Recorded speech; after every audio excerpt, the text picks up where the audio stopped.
सुंदरी कवि एक नंबर की आलसी, एक नंबर की झगड़ालू और एक नंबर की चोरनी थी।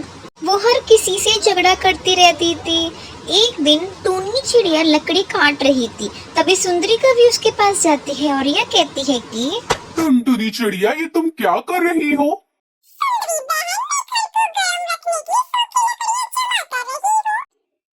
मगर ये पेड़ तो मेरा है, मेरी दादी ने लगाया है। तो क्या हुआ है? तो हमारे ही ना। चलो अभी लकड़ियाँ तुम मुझे दे दो।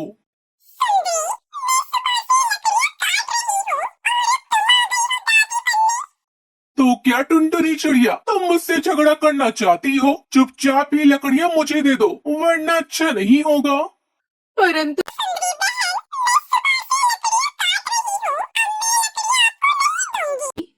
टुनटुनी चिड़िया चुप करके देती है या नहीं? तुझे अभी बताऊं, बहुत मार खाने का शौक है क्या तुझे?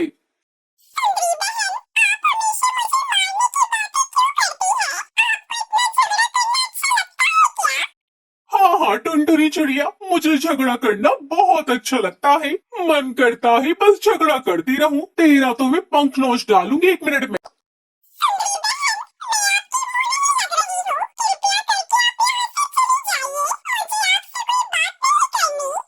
तो टुनटुनी चिड़िया, क्या मैं मरी जा रही हूँ तेरे से बात करने के लिए? मैं तो बस अपने पेड़ की लकड़ियाँ मांग रही हूँ। चुप करके मेरी लकड़ियाँ मुझे दे दो, चलती बन। फिर सुंदरी लकड़ियां लेकर भाग जाती है और टुनटुनी चिड़िया उसका मुंह देखती रह जाती है।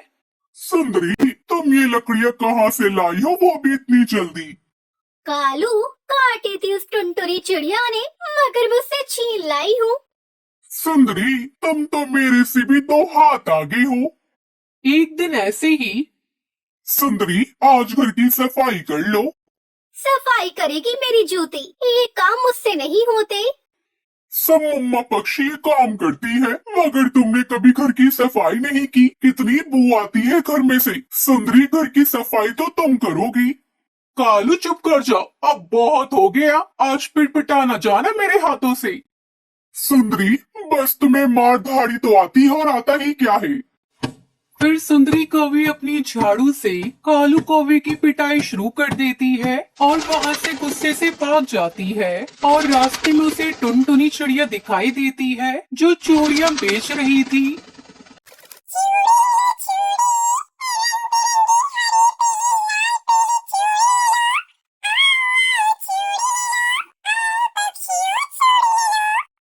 टुनटुनी, ये चूड़ी बेचने का काम तुमने कब से शुरू किया? टुनटुनी, तुम मुझे हरी और लाल चूड़ियाँ दे दो। ये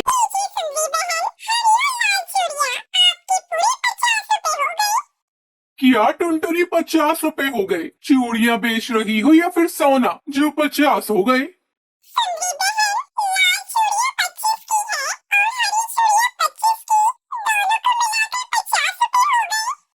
टुनटुनी, छोड़, थोड़ा कम बोलो। 20-20 की मिलती है ये चूड़ियाँ, तुम तो कितनी महंगी दे रही हो।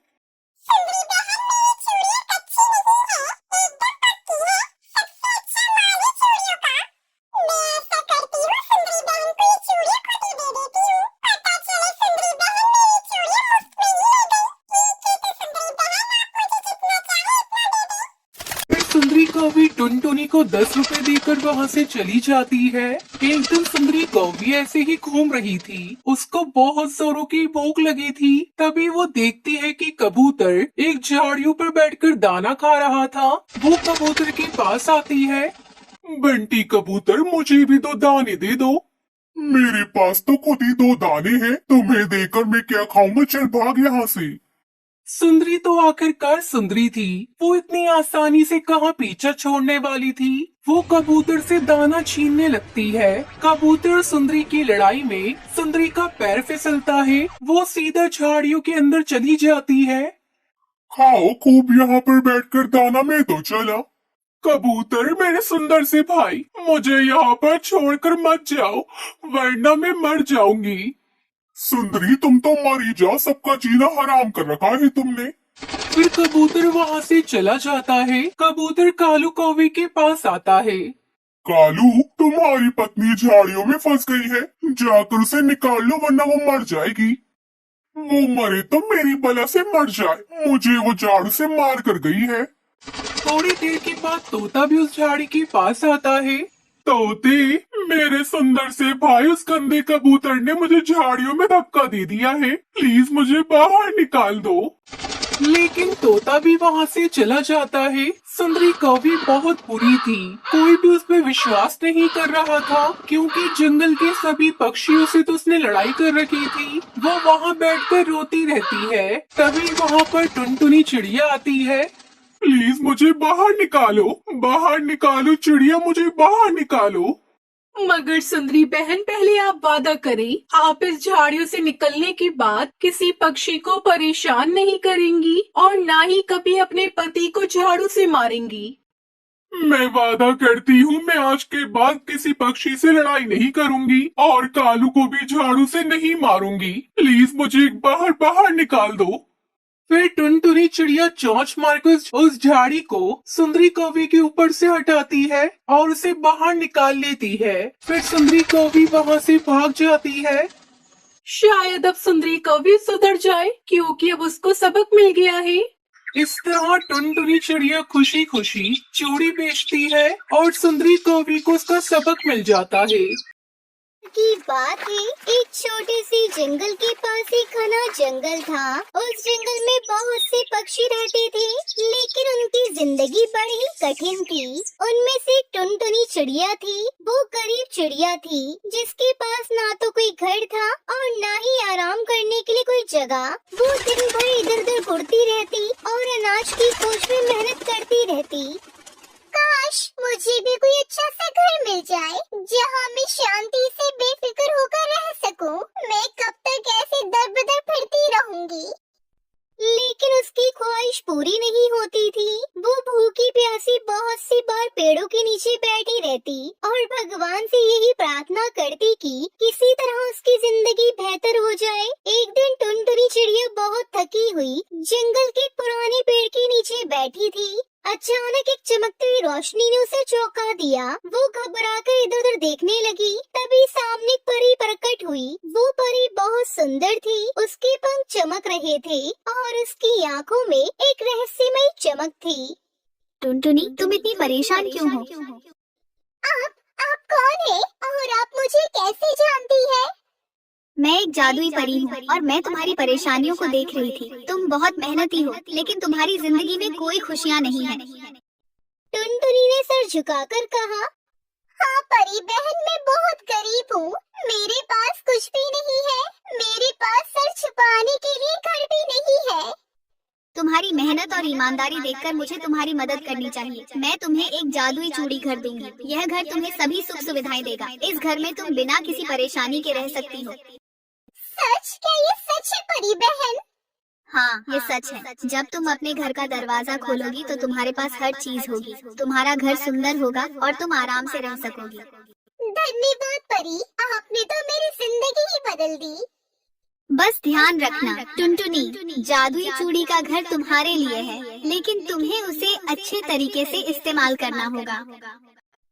फिर परी ने अपनी जादुई छड़ी घुमाई और एक सुंदर चूड़ी का घर टुनटुनी के सामने प्रकट हो गया। टुनटुनी चिड़िया ने देखा कि वो घर एक छोटी सी झोपड़ी से भी बहुत सुंदर और आरामदायक था। उसका दिल खुशी से भर गया। टुनटुनी चिड़िया अब अपने जादुई चूड़ी घर में रहने लगी। घर के अंदर हर तरह की सुविधा थी, यहाँ तक कि बाहर का मौसम भी हमेशा अच्छा रहता था। टुनटुनी चिड़िया खुश थी, लेकिन उसका मन कभी कभी शंका से घिर जाता। क्या ऐसा सच में कभी होगा कि कोई इस चूड़ी घर को चुराने की कोशिश करेगा? उसकी सोच के ठीक बाद अचानक जंगल में काला कौवा आकर बैठा। वो कौवा काले रंग का था और उसकी आंखों में गहरी शरारत थी। तुमने ये जादुई चूड़ी का घर कहाँ से पाया टुनटुनी? ऐसा घर तो केवल राजकुमारों और राजकुमारियों के पास होता है। ये मेरा घर है काले कौवे, और ये मुझे परी ने दिया है। मैं इसे किसी को भी छीनने नहीं दूंगी। ये मेरा चूड़ी का घर है। तुम्हारी बातों से तो लगता है कि तुम बहुत खुश हो, लेकिन क्या तुम जानती हो कि ये घर एक दिन तुम्हें दुखी कर देगा? तुम क्या कह रहे हो काले कौवे?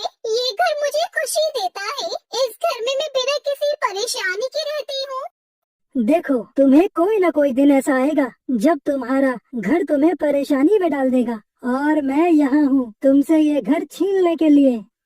टुनटुनी चिड़िया डर गई, लेकिन फिर उसने सोचा कि परी ने उसे घर दिया था तो उसको कोई बुरा नहीं कर सकता। फिर उसने काले कौवे से कहा, मैं डरने वाली नहीं हूँ कालू कौवे, तुम चाहो तो मेरे साथ आकर देखो, ये घर कितना अच्छा है। ठीक है, देखता हूँ मैं तुम्हारा घर कितना अच्छा है।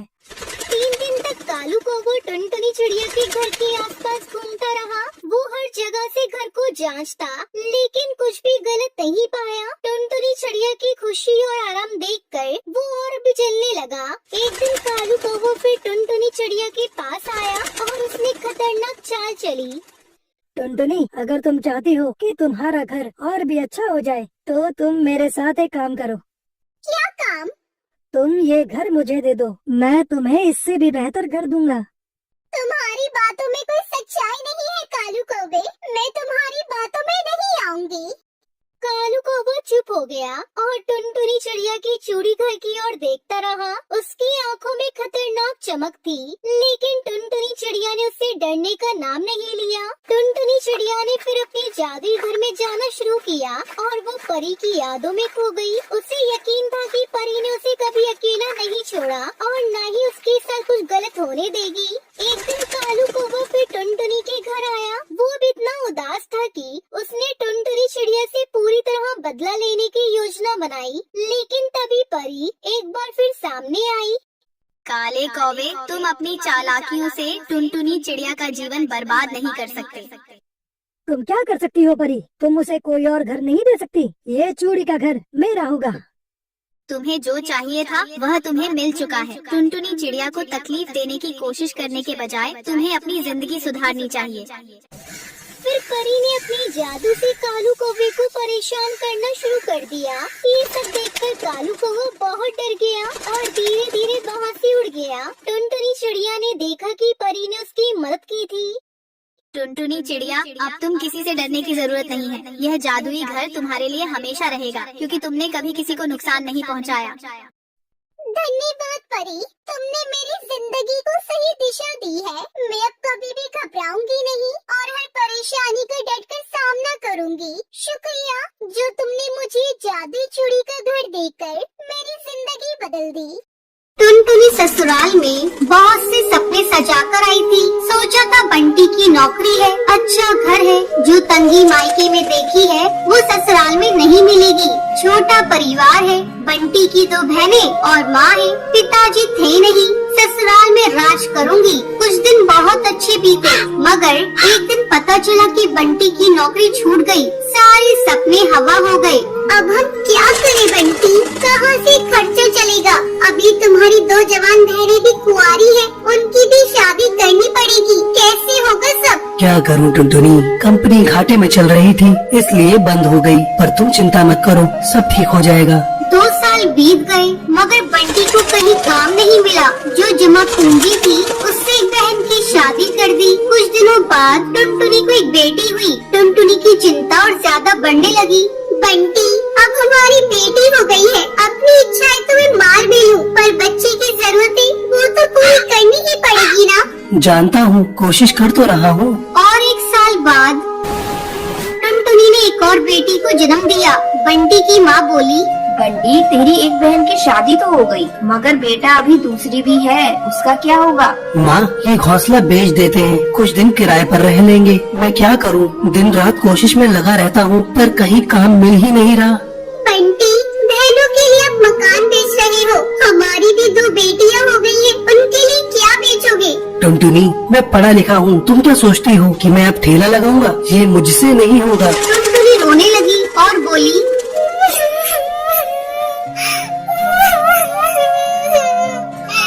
तो क्या मैं अपने बच्चों के लिए 10 रुपए की अनाज के लिए भी तरसती रहूं? दोनों बच्चियां दाने के लिए रोती रहती हैं। क्या पानी से उनका पेट भरती रहूं? जब तक कोई नौकरी नहीं मिलती तब तक तो कुछ कर ही सकते हो, या मुझे ही काम करना पड़ेगा? नहीं, हमारे घर की बहू बेटी बाहर काम नहीं करती। टुनटुनी बहुत दुखी रहने लगी। कुछ समय बाद घर बेचकर दूसरी बहन की शादी भी हो गई। अब तो तो रोज ही बंटी और टुनटुनी के बीच में लड़ाई रहने लगी।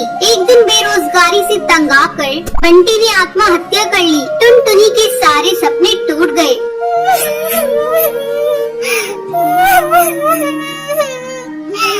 मैं बिल्कुल अकेली हो गई हूँ। अब जिम्मेदारी टुनटुनी के सर पर थी। बूढ़ी सास, अपनी 2 बेटियाँ और घोंसले का किराया। कुछ आसपास के पक्षी गरीब समझकर बच्चियों को पुराने कपड़े और खाना देकर मदद कर दिया करते थे। टुनटुनी अपनी सास से बोली, माँ 2 महीने गुजर गए।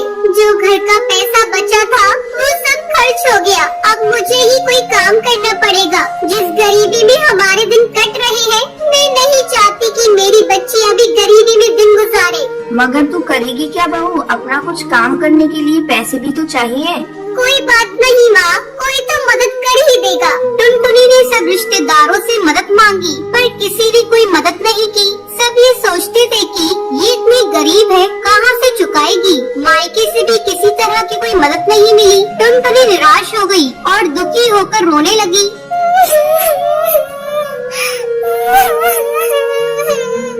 मैं अपने बच्चों को भूखा नहीं मरने दूंगी। कुछ ना कुछ करूंगी, पर इतने पैसों में क्या काम करूं? एक दिन उसे उसके ही जंगल का एक चिड़ा गोलू मिला। वो टुनटुनी की शादी से पहले टुनटुनी को बहुत पसंद करता था, लेकिन उससे कभी कुछ कह नहीं पाया था। अरे टुनटुनी, कैसी हो तुम? और यहाँ कैसे? और ये क्या हाल बना रखा है तुमने अपना? गोलू, मैं ठीक हूँ। यहाँ पास में ही मैं किराए पर रहती हूँ। मगर पति तो नौकरी करते थे, फिर किराए पर कैसे?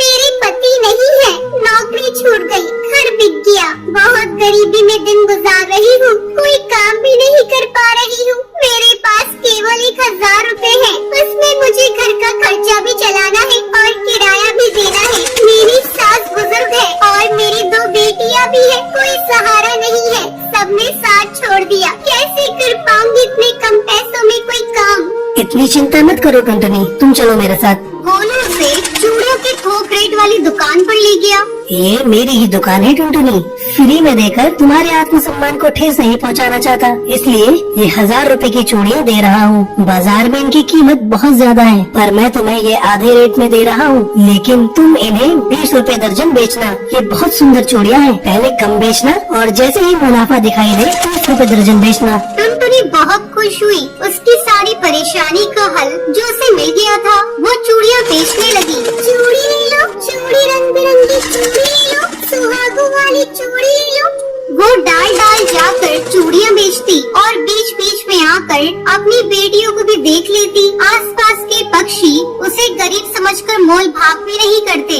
सबको उसकी चूड़ियाँ पसंद आने लगी और उसकी खूब बिक्री होने लगी। चूड़ियाँ तो टुनटुनी के पास ही सुंदर होती हैं, उसी से खरीदेंगे। तीज त्योहार पर और शादियों में चूड़ी पहनाने के लिए उसे ही बुलाया जाता था, जिसको उसकी कमाई अच्छी हो जाती थी। इस तरह 1 साल गुजर गया। टुनटुनी के अच्छे दिन आने लगे। टुनटुनी गोलू से बोली, गोलू तुम्हारा बहुत बहुत धन्यवाद। तुम्हारी वजह से मैं आज अपनी गृहस्थी चला रही हूँ, नहीं तो भूखे मरने की नौबत आ गई थी। ये तो तुम्हारी मेहनत है टुनटुनी, मैंने कुछ नहीं किया। जितनी मेहनत करोगी उतना ही अच्छा फल मिलेगा। इसलिए कहते हैं मेहनत करने वालों की कभी हार नहीं होती।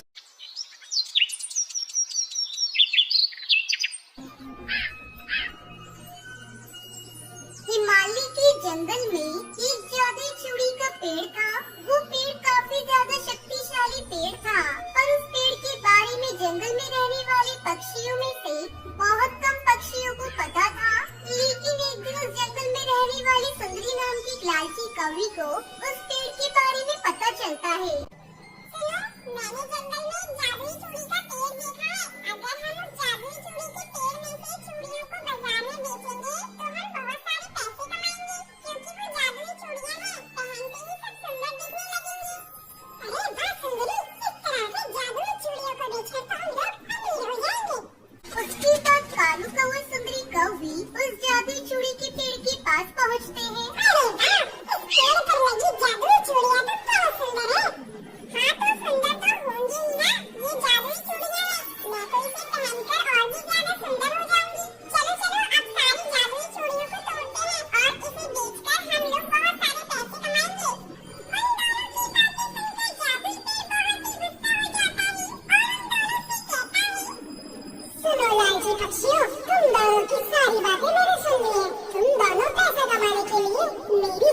चूड़ियों को तोड़ना चाहते हो, इसलिए मैं तुम्हें एक भी चूड़ियां नहीं दूंगा। तुम दोनों यहाँ से चुपचाप चले जाओ। सुंदरी, ये पेड़ तो जादुई चूड़ियों को तोड़ने से मना कर रहा है। तुम चिंता मत करो, इसका उपाय मेरे पास है। अब देखो मैं क्या करती हूँ। इतना कहकर सुंदरी कौवी एक कुल्हाड़ी निकालती है और पेड़ को डराती हुई कहती है, देखो जादुई पेड़, ये चूड़ियां मुझे तोड़ने दो, वरना मैं तुम्हें इस कुल्हाड़ी से काट दूंगी। फिर देखना, तुम हमेशा के लिए खत्म हो जाओगे। तुम तो बहुत बेरहम और दुष्ट कवि हो। मैं तो बिल्कुल भी तुम्हें ये जादुई चूड़ियां तोड़ने नहीं दूंगा। चली जाओ यहाँ से। सुनो जादुई पेड़, मेरी बात मानो, मैं तुम्हें आखिरी बात कह रही हूँ। अगर तुमने मुझे चूड़ियां तोड़ने नहीं दी तो मैं इसी कुल्हाड़ी से तुम्हें काट के गिरा दूंगी। सुंदरी कौवी की बात सुनकर जादुई चूड़ी का पेड़ डर जाता है और कालू कौवा सुंदरी कौवी को अपनी जादुई चूड़ियां देने के लिए तैयार हो जाता है।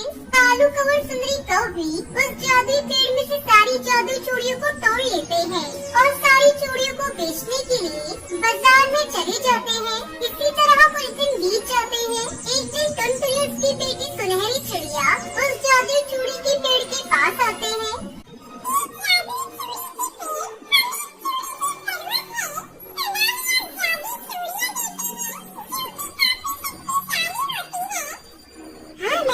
चूड़ियां देता हूँ, पर आज मेरे पास एक भी जादुई चूड़ियां नहीं है। मुझे माफ कर दो, क्योंकि मेरी सारी चूड़ियां सुंदरी कौवी और कालू कौवा तोड़ ले जाते हैं। तुम एक काम करो, कुछ दिन बाद आना, तब तक मेरे जादुई पेड़ पे जादुई चूड़ियां लग जाएंगी।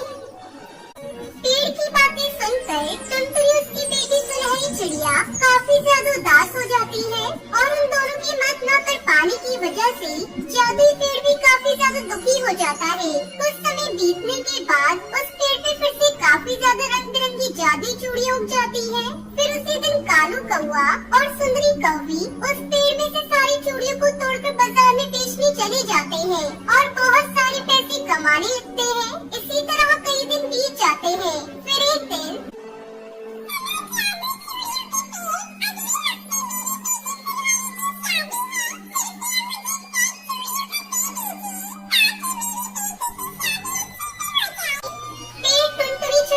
बातें सुनकर माफी मांगता है और कालू कौवा सुंदरी कौवी की पूरी बातें बताने लगता है।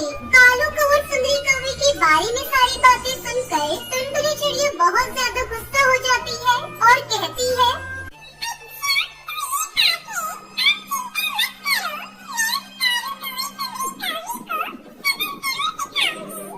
फिर कुछ दिनों बाद उस पेड़ पे जादुई चूड़ियां उग जाती है और फिर कालू कौवा सुंदरी कौवी उस जादुई चूड़ियों को लेने आते हैं कि तभी वहाँ पर टुनटुनी चिड़िया आ जाती है और कहती है, मैं कहती हूँ रुक जाओ, अगर तुम दोनों ने अपना एक भी कदम आगे बढ़ाया ना तो बहुत बुरा हो जाएगा।